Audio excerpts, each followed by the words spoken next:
Ray Griffin.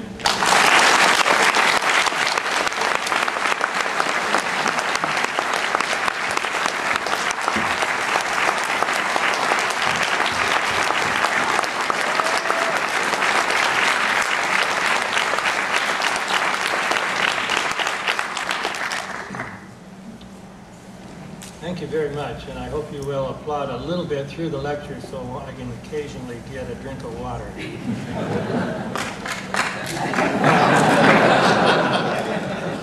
Drink. There's such a thing as a too responsive audience. Well, it's my first time in Olympia. I've spent a lot of time in Tacoma and Seattle, but never made it here. And very pleased to be here, and so far I like it a lot, and particularly since the other mic came on. So can we all hear okay?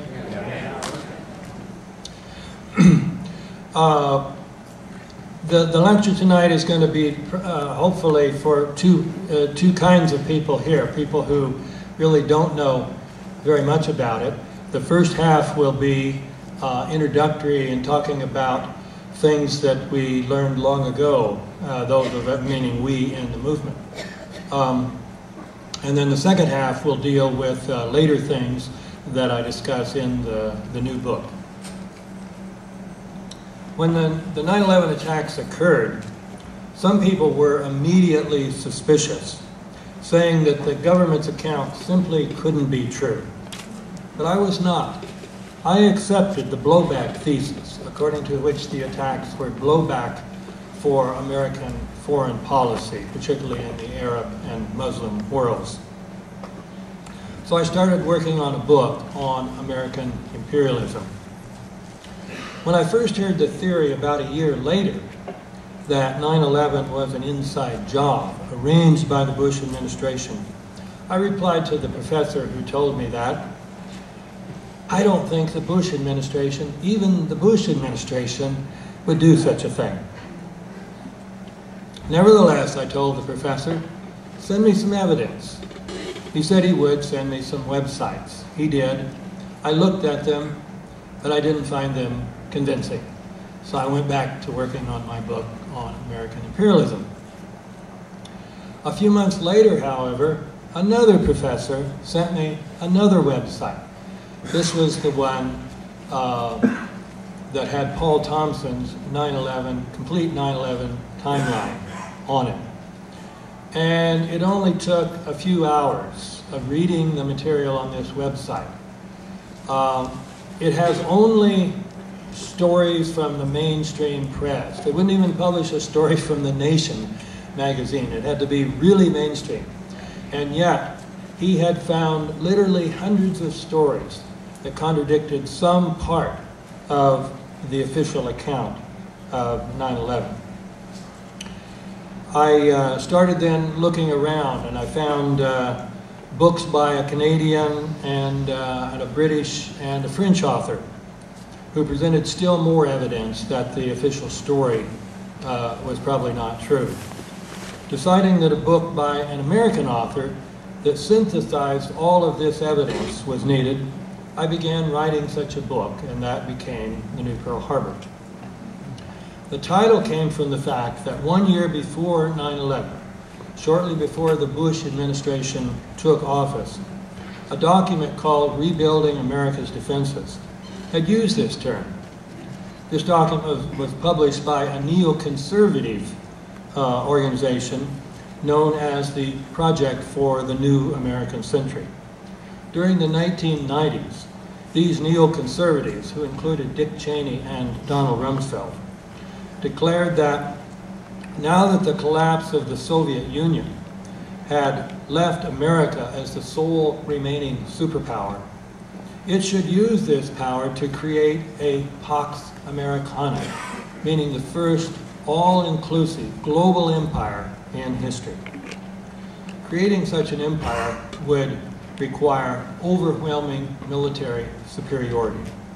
This meant that rather than reducing America's military budget, now that the Cold War was over, it needed to be increased so as to bring about a transformation of the military so that it would have full spectrum dominance. This meant having dominance from space as well as from land, air, and sea. Space dominance would require putting weapons in space, including nuclear weapons. And so the document predicted this transformation would probably occur slowly, absent some catastrophic and catalyzing event, like a new Pearl Harbor. The meaning, of course, was that just as America was able to enter World War II only after the attacks on Pearl Harbor, prior to that, 80% of the American people had been against getting into the war. A similar attack would be necessary to get the American people to finance increased military spending and also to authorize the imperialist adventures envisaged by these neoconservatives. They especially had a rock in their sights, speaking of the need for a substantial American force presence in the Gulf, for which the conflict with Saddam Hussein would provide the immediate justification. And sure enough, when the 9/11 attacks came, they were widely called the New Pearl Harbor. In my book of that title, which came out at the beginning of 2004, I summarized the case against the official account of 9/11, as that case had been developed by various members of the 9/11 Truth Movement who got there long before I did. I showed that there was strong evidence against every part of the official theory. Its account of why the hijacked airliners had not been intercepted by the military. Its explanation of why the World Trade Center buildings had come down. Its claim that American Flight 77 struck the Pentagon. Its story of the heroic passengers bringing down Flight 93 over Pennsylvania. Its claim that the attacks were a surprise. And even its identification of the hijackers, as some of these men had shown up alive after 9/11.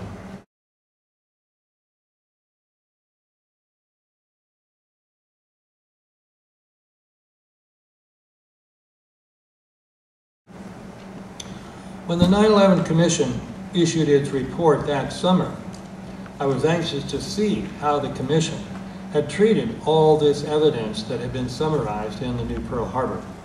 I knew the Commission had multiple copies of the book. What I discovered was that they simply omitted about 95% of this evidence and distorted the rest. This led to my second book, the 9/11 Commission Report, Omissions and Distortions, in which I laid out about 115 facts about which the Commission had lied, either by omitting or distorting those facts.